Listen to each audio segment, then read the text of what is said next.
Welcome to another podcast from our Dell Technology. Today we're fortunate enough to be speaking to Fiona Booth. Fiona is the Head of External Affairs and Stakeholder Engagement for Healthcode. Hello, Fiona. Hi, Stephen. Lovely to be here. Thank you very much for inviting me. It's all right, Fiona. I'm delighted to have you. Fiona, I wouldn't mind if you began with introducing yourself to the audience, please. Will do, absolutely. So as you said, my name is Fiona Booth. I'm the Head of External Affairs and Stakeholder Engagement at Healthcode. I've probably been at Healthcode for nearly 5 years, actually. So, and it's been a fabulous 5 years. Prior to Healthcode, I was actually the Chief Executive of an association that represented all private hospitals.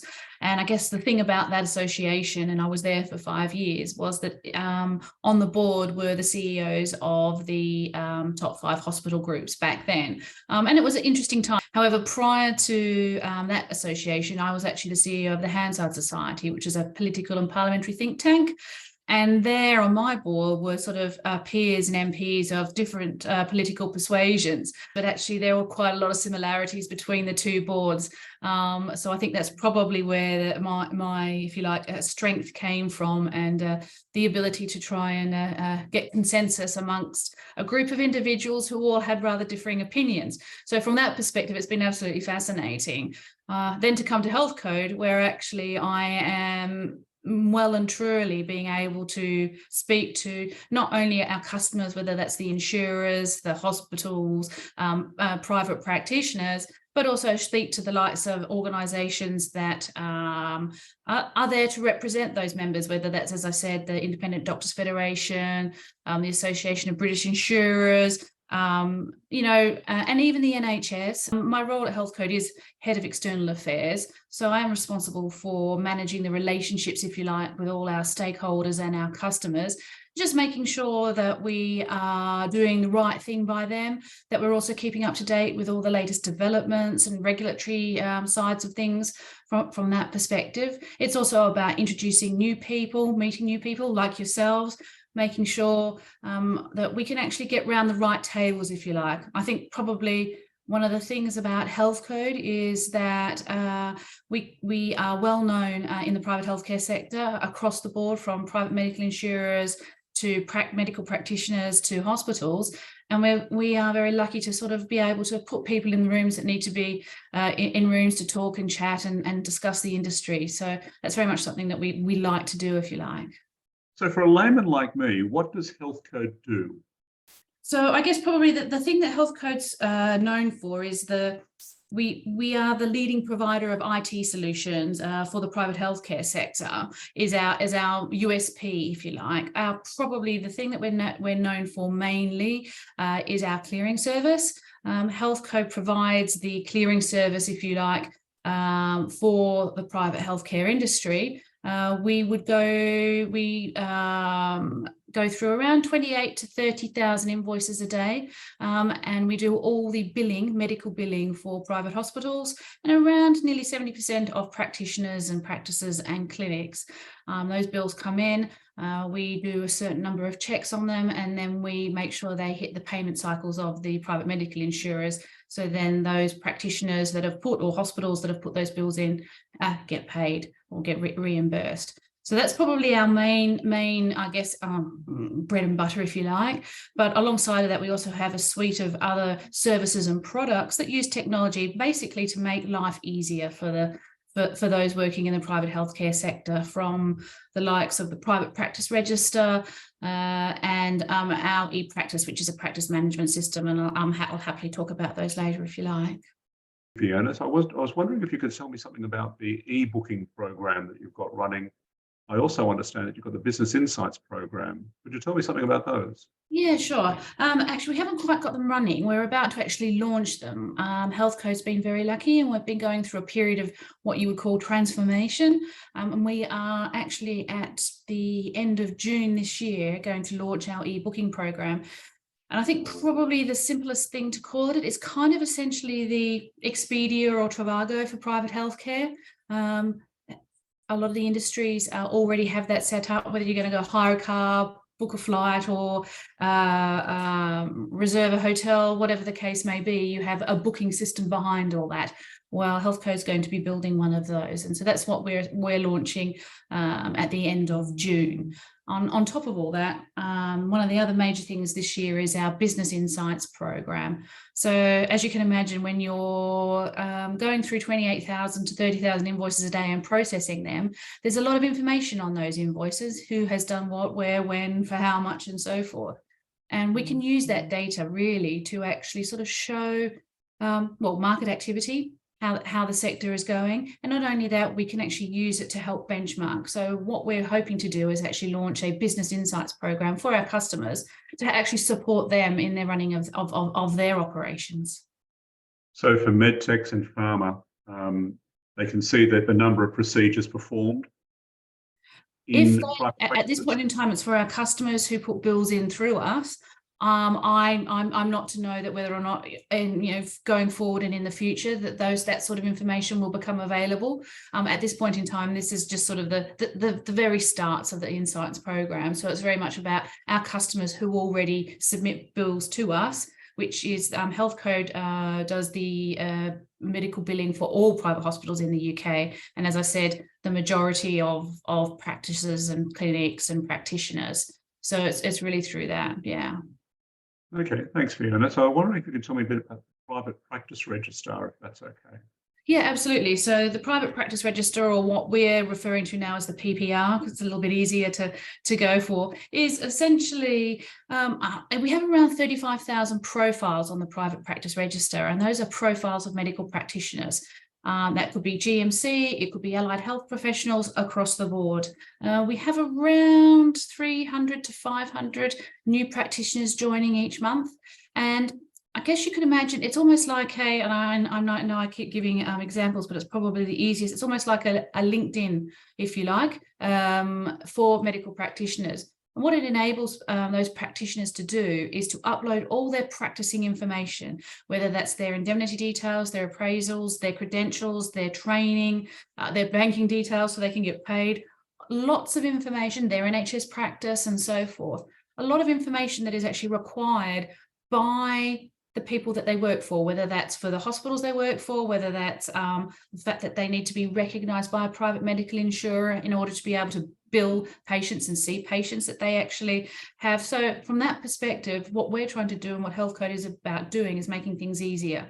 So if they upload all that information once, we can then actually, with their consent, send it out to those that they work with or want to have relationships with, and they don't need to actually do that lots of times. So for example, give you an idea, if there is somebody who has just decided they're going to go into private practice and they are, let's say, a physiotherapist, and they want to actually start working in the private sector. In order for them to be able to treat Bupa patients, Aviva patients, AXA, Vitality, and so forth, they need to be recognised by those insurers. And that recognition process is almost like a job application process. So they have to put all this information together. And if they want to be recognised by each one of those, back in the day, they would have to send all that information to each one of them. Now, what they do is they just upload it once to the private practice register. All those insurers have access to that the private practice register with that practitioner's consent. They can see that information, and so they don't need to actually send it out to everybody all the time. It's all on that one profile, if you like, from that perspective. And what has actually happened as a result of that is that PPR is actually used by some of the private medical insurers as the only way to be able to gain recognition from that side. So that's where the private practice register, if you like, has started. What we're now trying to do is develop it to make it a more of a governance tool as well in support of hospitals. So it was launched in 2016, but it certainly is something that has got a considerable amount of development and resource put into it, and will be doing so for the coming years, I suspect. I think the private practice register is an excellent idea, and I think it actually opens up a lot of opportunities for collaboration. I know that you work with a lot of very interesting organisations. NHS England Transformation Directorate, NHS Digital, Tech UK. Could you tell me something about the key organisations that you work with? Yeah, absolutely. And I think probably the link, if you like, from that perspective is actually, as you say, the PPR. We are trying to make it a governance tool, and a lot of what is actually driving my work at the moment is what's called the empath. And apologies, I know healthcare is full of acronyms, and the empath stands for the Medical Practitioners Assurance Framework, okay? And that's a framework that was actually launched in late 2019 by the Independent Healthcare Providers Network, which is the association that represents all private providers in the UK. And it's essentially a framework that was set up to ensure consistency around governance and oversight of medical practitioners, and also ensure some consistency around practicing privileges.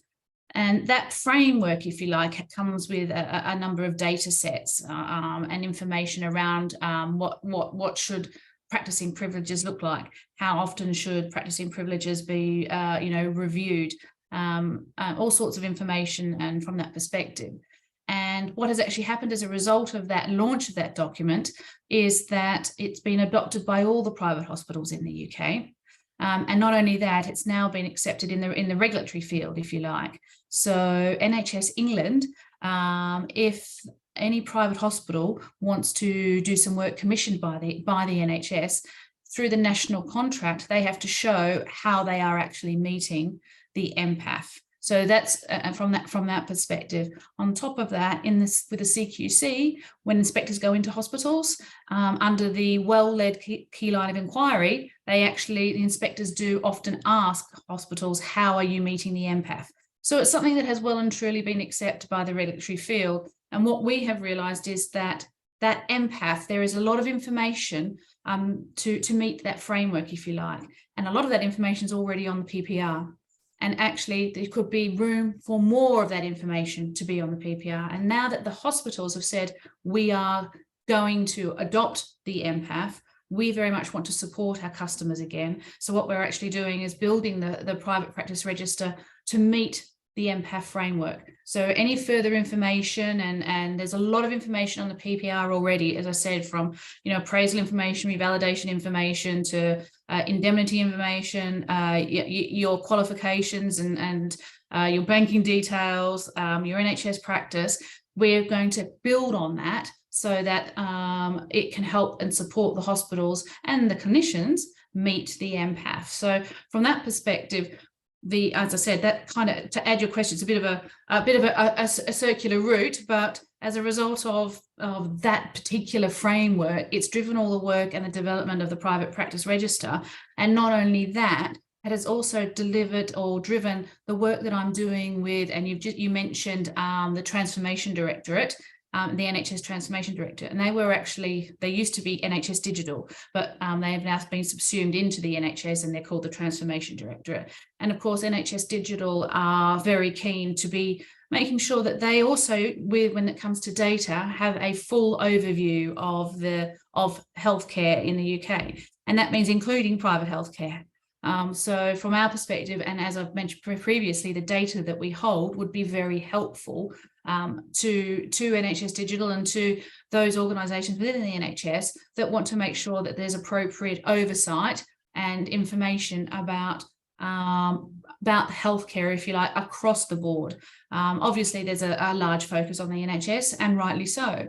But actually, there is also this body of work and patients who are seen in the private sector that also need to be appropriately protected, and make sure that there is the appropriate clinical governance in place. So from that perspective, we've been working with NHS Digital on that side of things. As I said, they've just moved over to be called the Transformation Directorate. And a number of other organisations. So I mentioned IHPN, which is the trade association that represents all private providers. So I work with them. We also work with IDF, which is the Independent Doctors Federation. They represent all private doctors, and we work quite closely with them in just really, again, speaking to their members and saying, how can we help you? How can we make life easier for you? With the idea that we use tech from that perspective.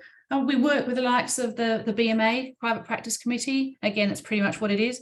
It's the private practice arm of the BMA. The ABI, the Association of British Insurers, all, again, it's about really data and being able to use data to help and support driving quality and safety. So I wanted to thank you very much for your time, Fiona. You're very kind, and I look forward to engaging with you in the future.